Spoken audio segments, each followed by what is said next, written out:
Okay, Professor. so here's another example from section 3.8. We're talking about rates of change in the natural and social sciences. And again, velocity acceleration problems where particles moving back and forth or to the right or left is a big topic because it relates to physics, and many of you have to take physics. There are other applications as well that we'll talk a little bit about. But let me give you a moment to copy this problem down. Professor.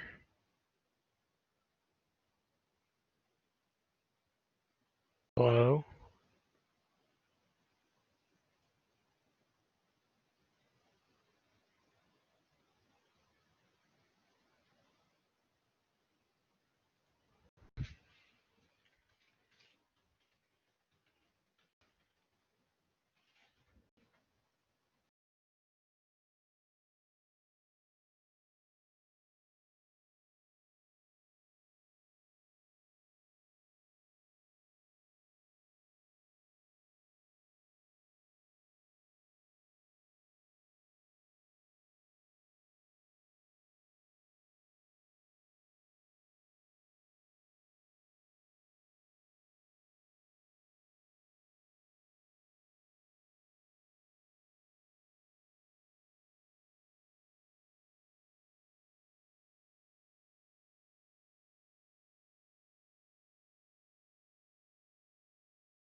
Okay, so you're copying, and I'll just mention this. So Nicholas, thank you. I have the document. I can read it.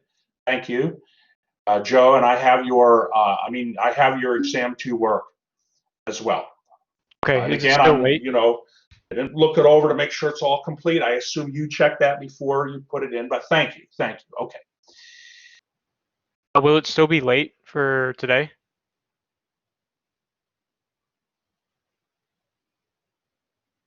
You're welcome, Nicholas. You're welcome.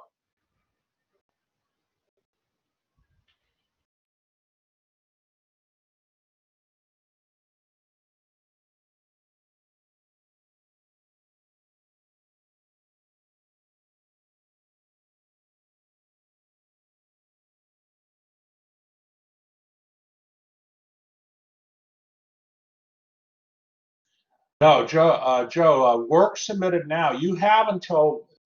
Students have until midnight tonight to submit their exam 2 work. Even though they can't work any longer on the exam and the remediations, they can still, get their work together. I give you until midnight tonight because I don't want students to, I want students to be able to, attend our class today and learn and still have, you know, time to submit their work. So you're fine, Joe. You're fine. All right, great. All right, so in this problem here, um, again, it's another problem where we have the position of a particle, and position, we use the letter S for position. And this particle is a function of time, and the position function is t times e to the negative p over 2 power. So the textbook does a problem where the position function is a polynomial. And we actually did that problem on last Wednesday. But we also want to look at, I want to do a problem with you where you have a position function that's not a polynomial. And we're asking some new questions here that we had not asked for the problem on Friday. Here, you have your position function for this particle, and I'm asking when is the particle speeding up and when is the particle slowing down? Okay, so when is the particle speeding up and when is the particle slowing down? All right, so in order to address this question, what are we going to need to find regarding this particle?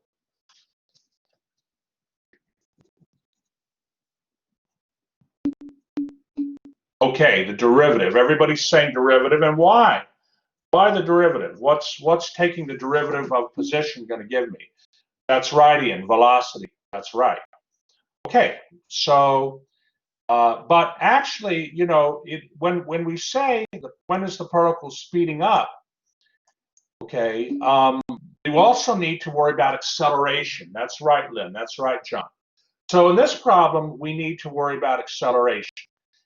And what I'm going to do is, so of course, first, we have to take derivatives. So in the solution, I've taken the derivatives.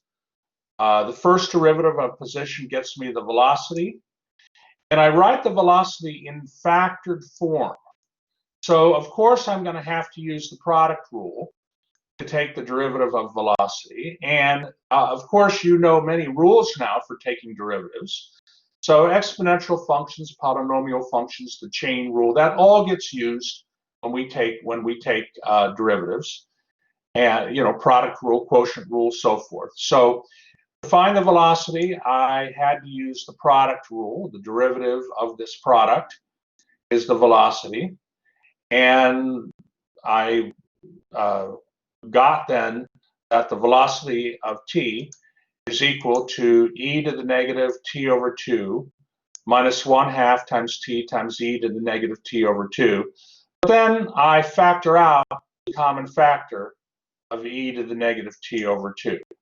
So these problems usually involve a factoring, okay? And then my final answer for velocity will be that the velocity of t, okay, the velocity with respect to time of this particle will equal e to the negative t over 2 times 1 minus 1/2 t.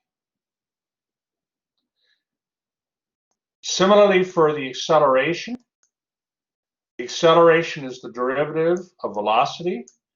So I'm going to take the derivative of velocity using the product rule. And when I work it out, I'm going to get that the acceleration with respect to time is equal to e to the negative t over 2 times 1/4 t minus 1. So let me give you a minute to look at that, and please ask me if you have any questions.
Okay, are there any questions so far?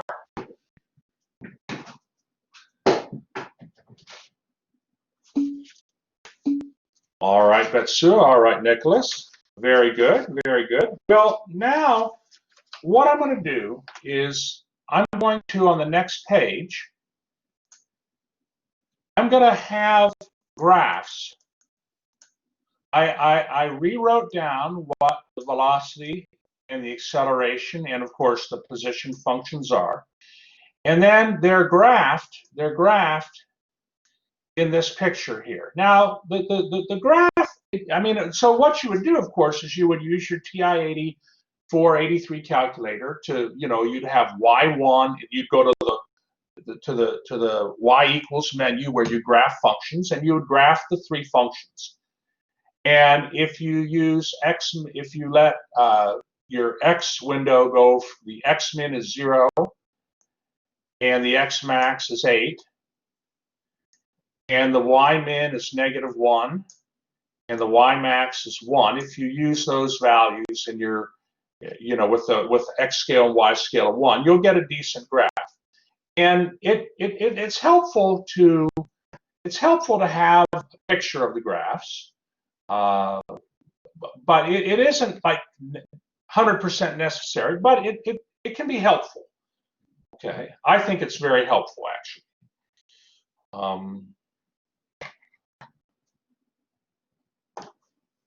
I think it's helpful to have the position function, velocity function, and acceleration function all graphed together like they show you in the picture here.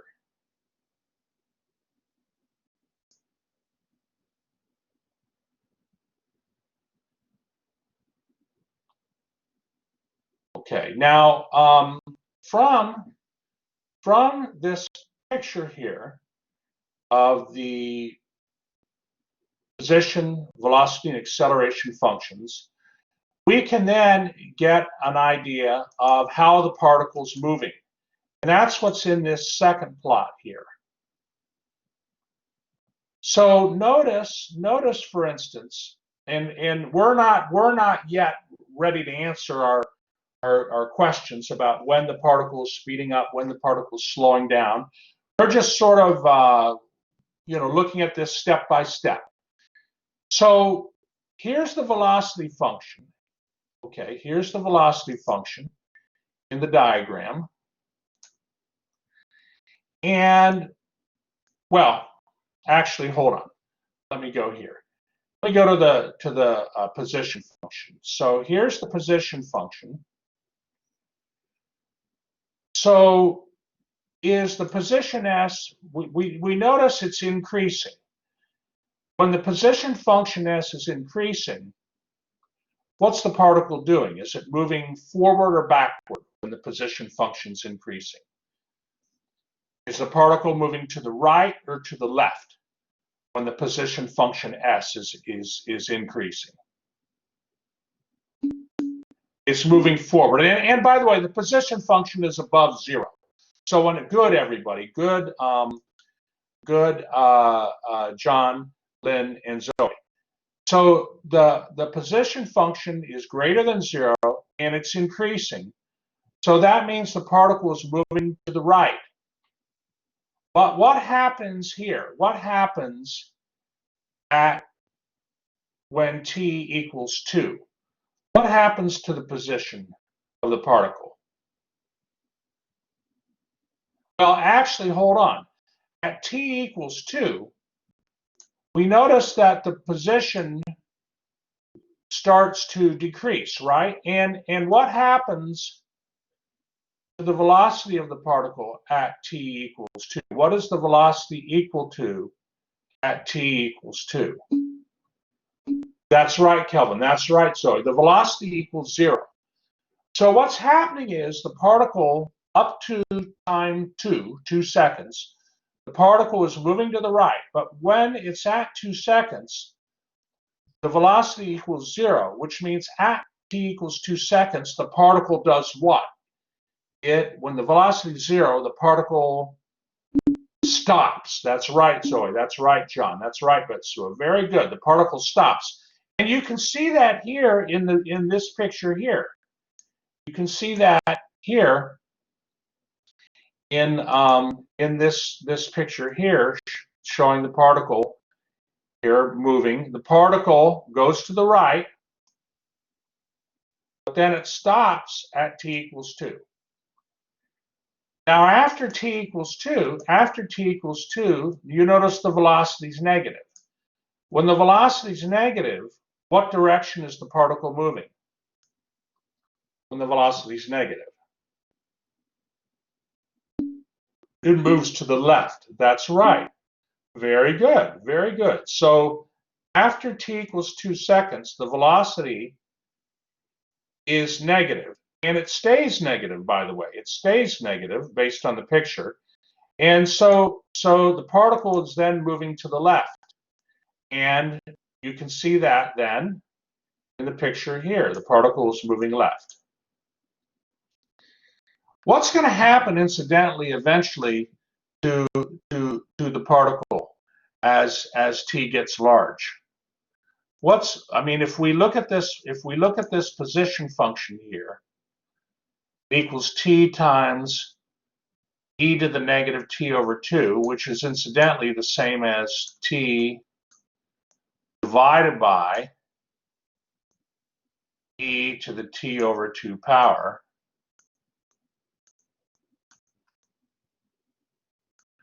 What's that going to approach as t goes to infinity? All right. But Sui and Nicholas are saying it approaches 0. All right, so as t goes to infinity, the particle approaches position 0. In other words, you can imagine it's going to go more slowly and slowly towards 0.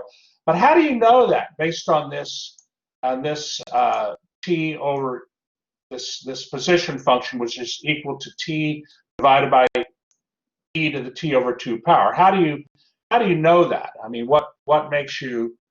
Is there something that you learned that could? No, actually, you're going to learn it in calculus too. You're going to learn something called L'Hopital's rule. But believe me, if you graph this position function, and they graphed it here, right? They graphed it. If you were to graph the position function for take it out to t equals 100 or something, you'll see it settles down to 0. All right. So now we haven't brought in acceleration yet, right? Acceleration is the last piece of the puzzle here, and the acceleration, it seems to be it's negative until t equals what? Acceleration's negative until what time? This is where graphs can sometimes they can be a little hard to 4 seconds is right. So acceleration starts off negative, and then after 4 seconds, the acceleration is 0 at 4 seconds, and then it's positive. Okay.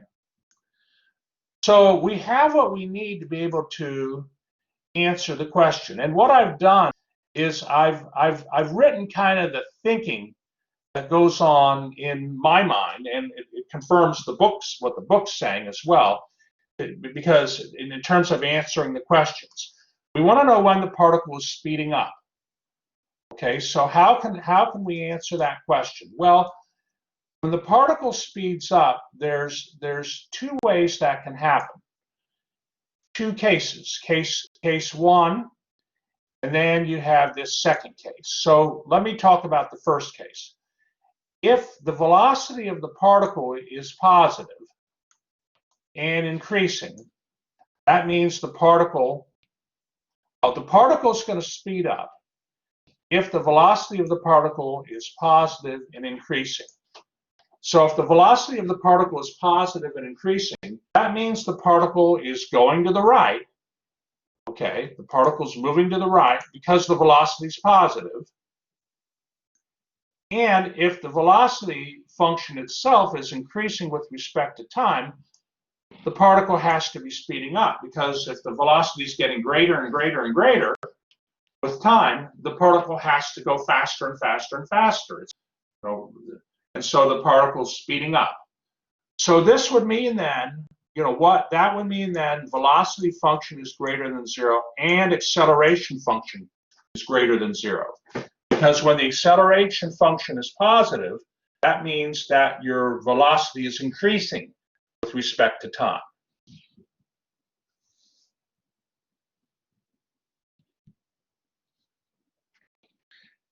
Now the other scenario, well, are there any questions on that?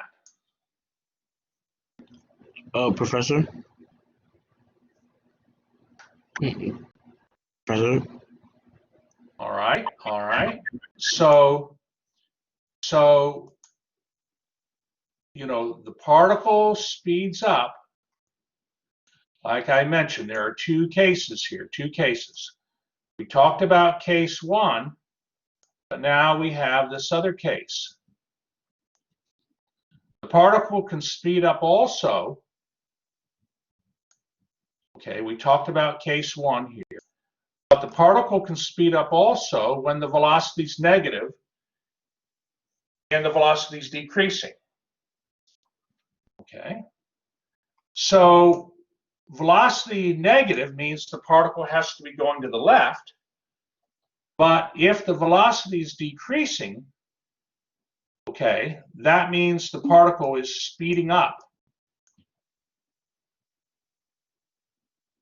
No, we're not muted, Lynn. We're not muted. I can't, can you all can hear me? Okay. Kelvin, you had a question? Okay. I can't, go ahead and ask Kelvin. I'm not hearing you. Okay, you figured it out. I've heard today that there might have been a few issues with like Zoom and Blackboard.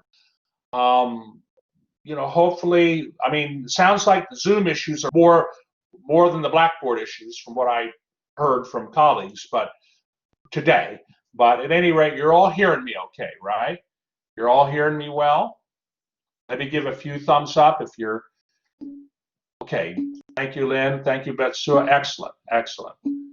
Thank you, John. Thank you, Yaki. Wonderful. Chaco, Zoe, John. Excellent. So if the velocity is negative and decreasing, that means the particle is going to the left, and it's speeding up. It's speeding up. Thank you, everybody. Are there any questions on that?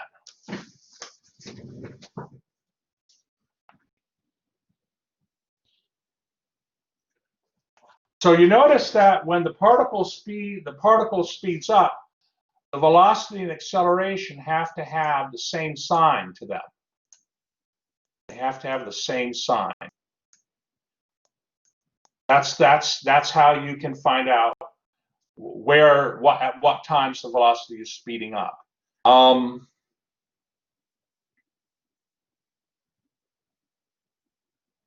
me just see here, one moment.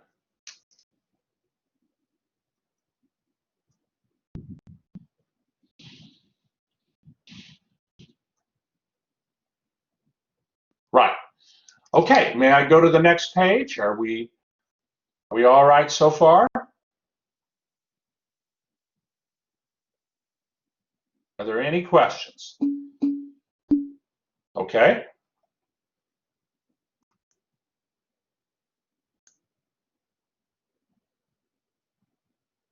Hey, Professor. Professor. Ignored.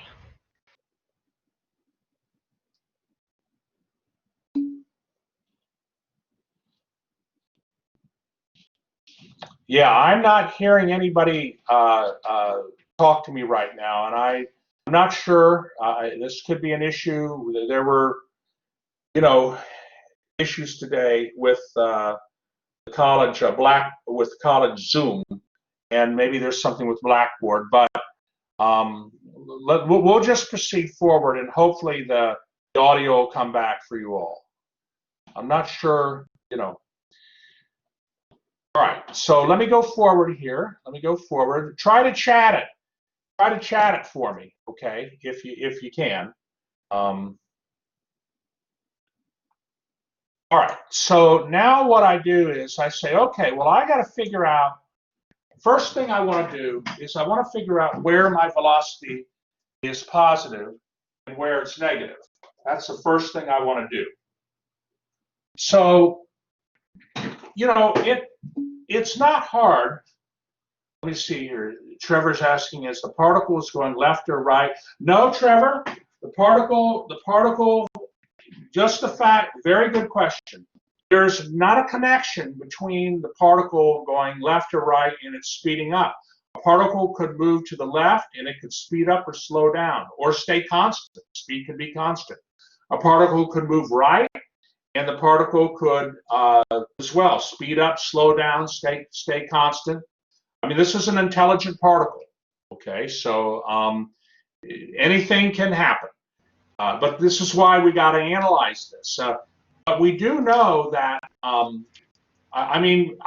have to first figure out when the particles, when the velocity is positive and when the velocity is negative.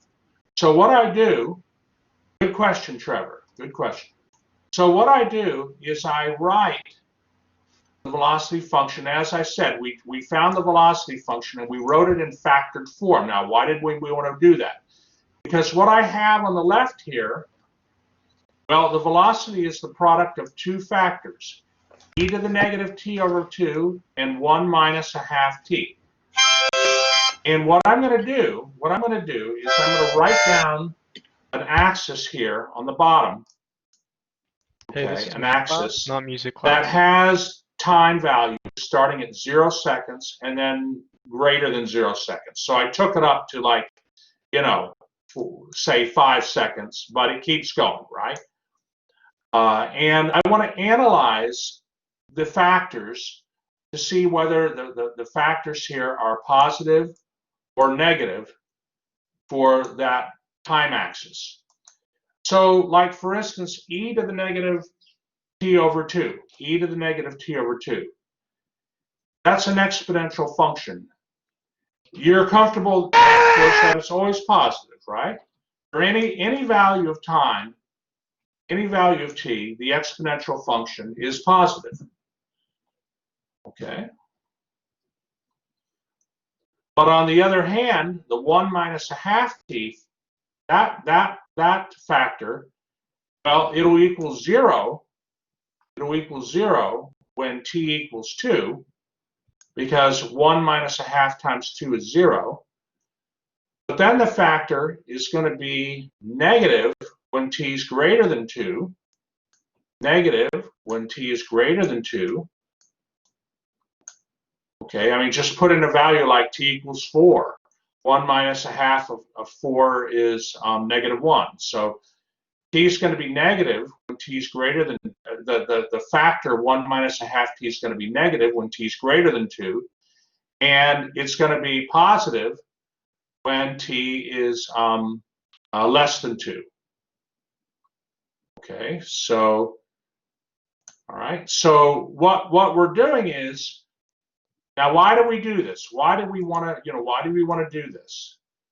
Well, it's a very accurate way to determine where velocity is positive and negative, because velocity v of t is the product of my two factors here. So, like, for instance, when t is less than 2, when t is less than 2, like right from here to here. Okay, well, the e to the negative t over 2 factor is positive over that interval, and the 1 minus a half t factor is positive over that interval. Well, velocity is the product of the two factors. A positive times a positive gives you a positive. And therefore,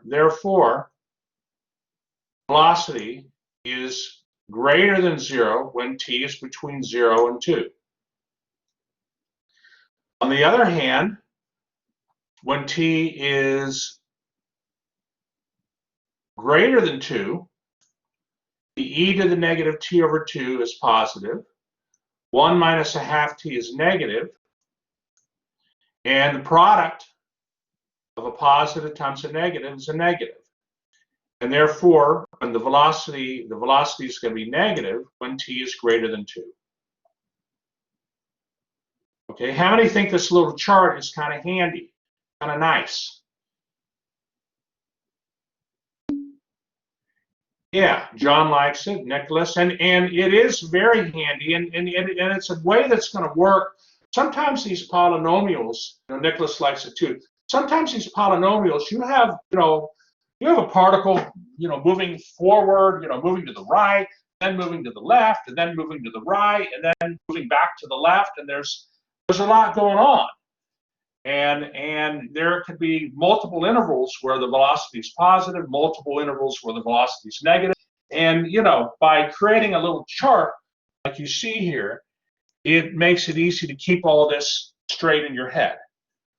And incidentally, when we get to chapter 4, we're going to be learning in that chapter how to graph functions using calculus. That's what chapter 4 is about. Well, that's one of the topics of chapter 4. An application of derivatives is you're able to graph functions a lot more accurately. And we're going to use charts like these. Now let's also talk about acceleration. Acceleration is equal to e to the negative t over 2 times the fourth t minus 1. And again, I'm going to do the same thing there. I'm going to write out the factors of acceleration, find out where the factors, so the t-axis here goes from 0 to 5 and so forth, keeps going. All right. For each of the factors, e to the negative t over 2 and a fourth t minus 1, I figure out where those factors are positive or negative. And then the acceleration is just a product of those two factors. And so I can figure out that acceleration is going to be negative between 0 and 4 seconds, and acceleration then will stay positive the rest of the time when t is greater than 4. Okay, so all right. Let me give you a moment to copy this down and chat any questions in the chat window if you have any questions. All right.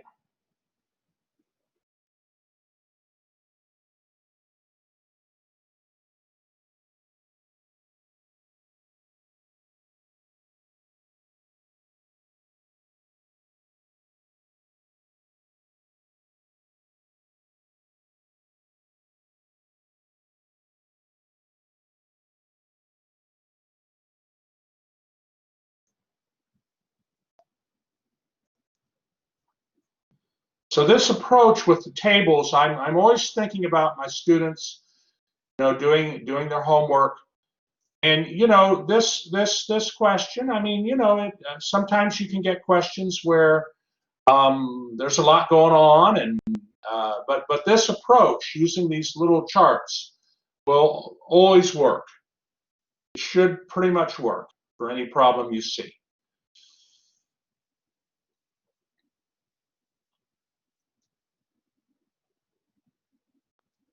All right, are there any questions before we move to the next page?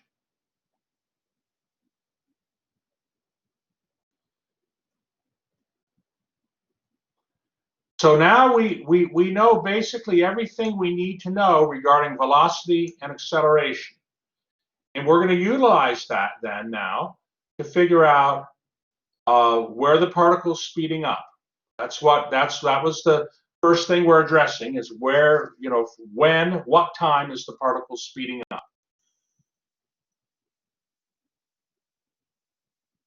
All right, so may I go to the next page? I want to make sure I'm pacing myself well.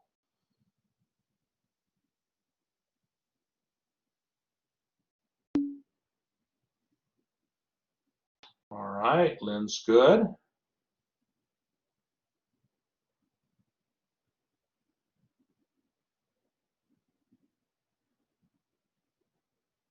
Okay. So now what I wrote here is I wrote down the information we got based off of our charts. So first thing I do is I look at the case when velocity is positive. Velocity is positive when t is between 0 and 2 seconds. Okay, so for the first 2 seconds of the movement of this particle, velocity is positive. That means the particle is moving to the right for the first 2 seconds. But does the particle speed up when it's going to the right? It does not, because the acceleration is negative for the first 4 seconds when the particle moves. So that means for between 0 and 2 seconds, the first 2 seconds, the acceleration is negative. This means the particle does not speed up when it's going to the right. On the other hand, when the velocity is negative, the particle is moving to the left. After 2 seconds, the particle moves to the left. It goes to the left. Well, acceleration is negative for the first 4 seconds. So that means then that the particle has to speed up when it's going to the left when t is between 2 and 4 seconds. So I like to kind of break down my cases, you know. I don't know if I could have probably used less words, but I'm just trying to be very sort of organized about this so that I'm comfortable and hopefully you're comfortable.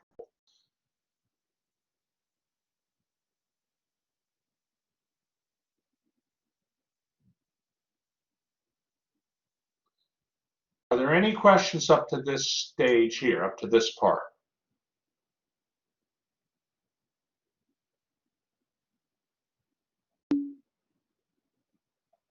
All right. Well, now we need to talk about under what conditions will the particle slow down? Under what conditions would the particle slow down? Well, there are 2 cases for that, a case 1 and a case 2. 2 cases for that. Okay. Let me just circle this here.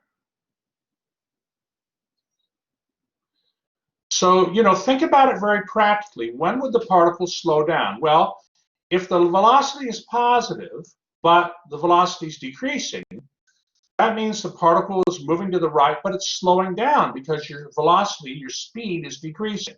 I mean, that makes intuitive common sense, right? Well, if that's the case, then velocity would be greater than 0, but acceleration would be less than 0. Okay, because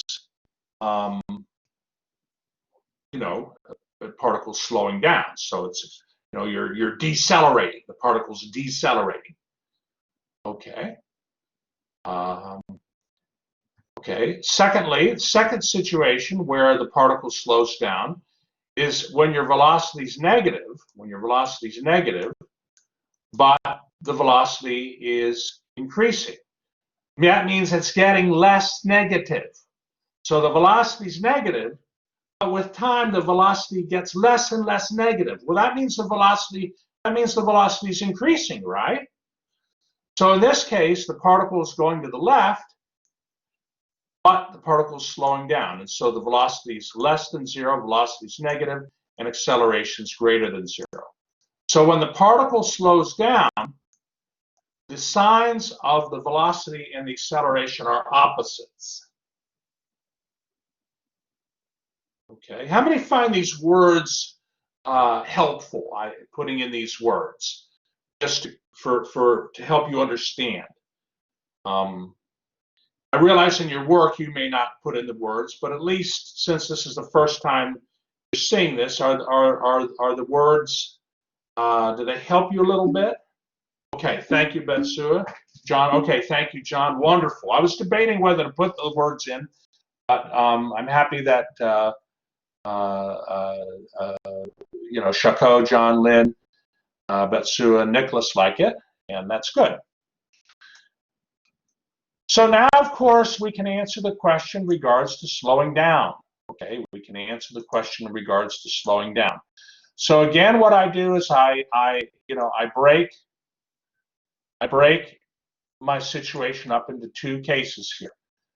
When the velocity is positive, it's positive, as we know, for the first 2 seconds. The particle moves to the right for the first 2 seconds. Well, acceleration is negative for the first 4 seconds. So that means the particle slows down when going to the right when t is between 0 and 2. However, now the velocity is negative when t is greater than 2 seconds, which means the particle's moving to the left, towards 0. But it does that forever, right? As time increases, it keeps doing that. That means the particle has to be slowing down. And in fact, acceleration is positive when t is greater than 4. So the particle slows down when going to the left after 4 seconds. Makes absolute sense when you think about the particle, how it moves. Makes absolute sense.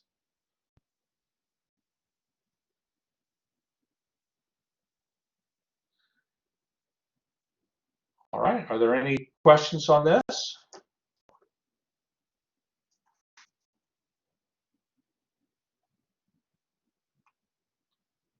All right, let me give you a moment here.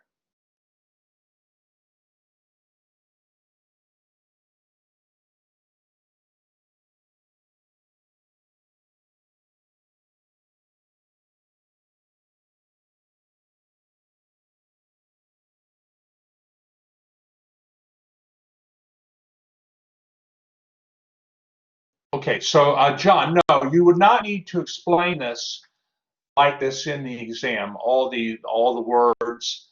I'm just having them there for to help you understand, why, like when the particle speeds up, why the velocity and acceleration have to be the same at the same sign, both positive or negative, and why when the particle slows down, why velocity and acceleration have to have opposite signs. So that's why I added the words. But on the exam, you would not need to include all these words. The charts I would need, right, to show me where things, yeah.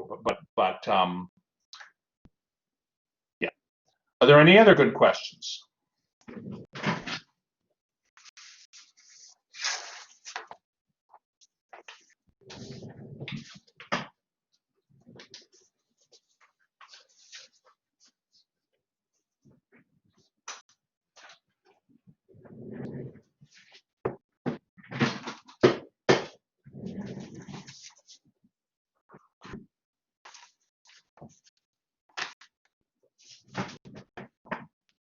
All right. Well, let me stop the recording. Actually, no. No, I don't want to stop the recording because I want to show you a few things in the textbook. I want to go into the ebook and show you. There are other applications in section 3.8 that are talked about in the ebook. Let me bring those up. So let me get the ebook here. You all can access the ebook.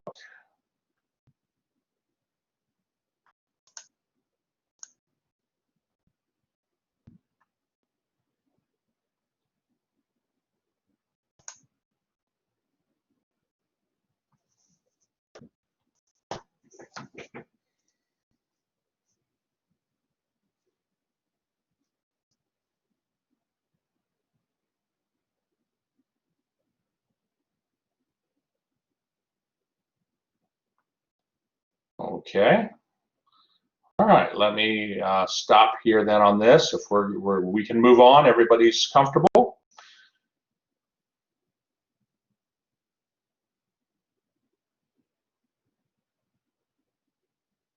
Okay. All right, very good, very good. So let me see here. All right, bringing up the ebook here.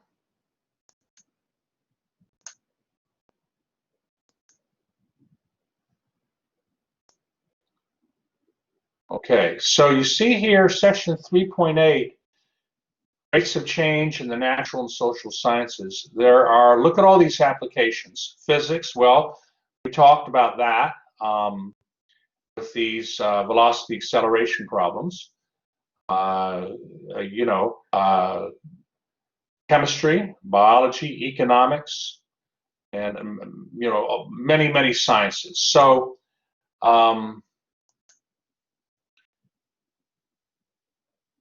so let me move on. Analyzing the motion of a particle, we talked about that. Chemistry, they talk about rates of reactions. Okay, so you can have, for instance, a chemical reaction that talks about the rate of the reaction.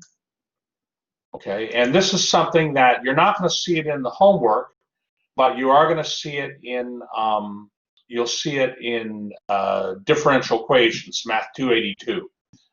They talk about applications of rate of reactions. And of course, you'll see it in chemistry. So I don't have time to go over everything, but there is, I'm just sort of giving you a little bit of a guided tour here. Hold on, there was a question here.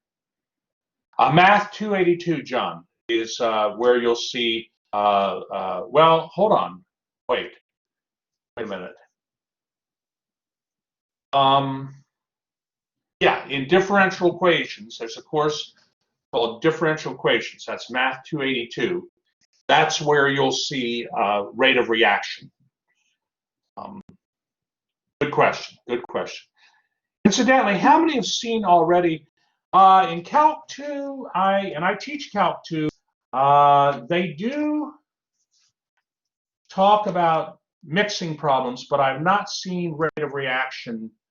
Well, they actually, okay, I take that back. They do have a rate of reaction problem in Calculus 2 as well. I'm glad, John, you asked me to sort of check up on that. They do have that in Calculus 2 as well. I don't know if it's in WebAssign homework, but hey, you know, it'll be talked about for sure. How many have seen the particle problems in maybe physics?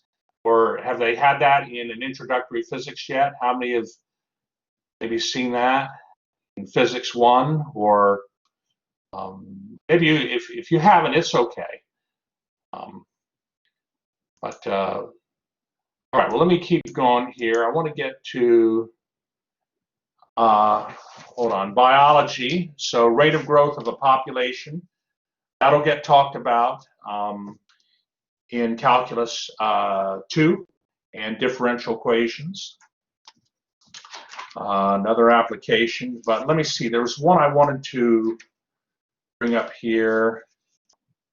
I'm actually, hold on, I want to go back.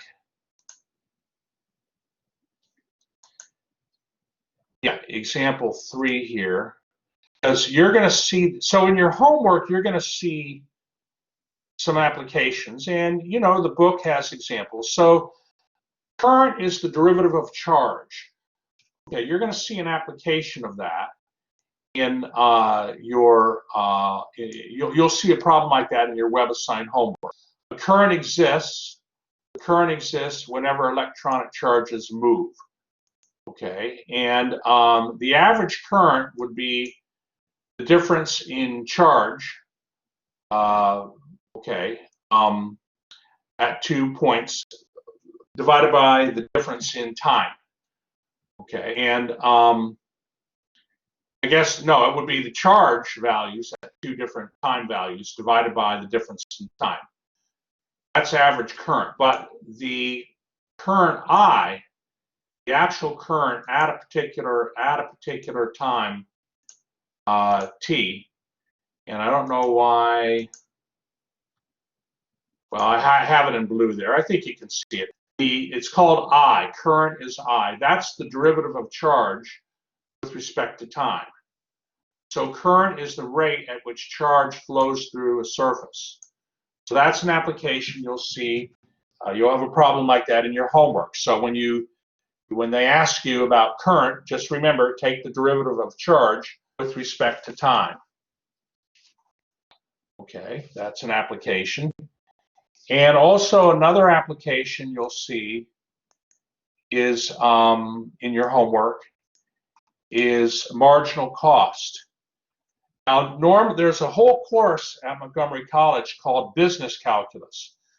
Business Calculus deals with marginal cost, but there's no reason that my calculus students in the engineering calculus can't learn about marginal cost. And there'll be an example in the book, example in your homework that takes you through this example. But basically, a cost function, there's a cost function in economics. It's the total cost that a company incurs in producing X units of a commodity. So the cost function is not a function of time, it's a function of how many units you're producing. And if you produce a different number of units, the cost is going to change. Well, the average cost would be the different, but the average cost, if you're looking at the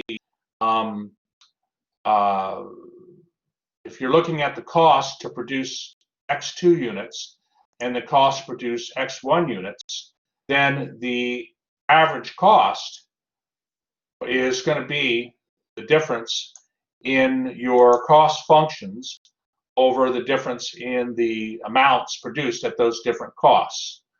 Okay, and if you wanted to find the marginal cost, okay, that would be equal to the derivative of the cost function divided by well, it's the derivative of the cost function. Okay, and so they go into some detail about this in this example, and one of your exercises in your homework is going to take you through this example. So I'll let you look at that. But I think it's just important that you see an economics application. So okay, let me go ahead and stop the recording here. If there are no questions on that, I'll stop the recording. And you'll be able to learn a little bit more about these applications in your homework, some of them.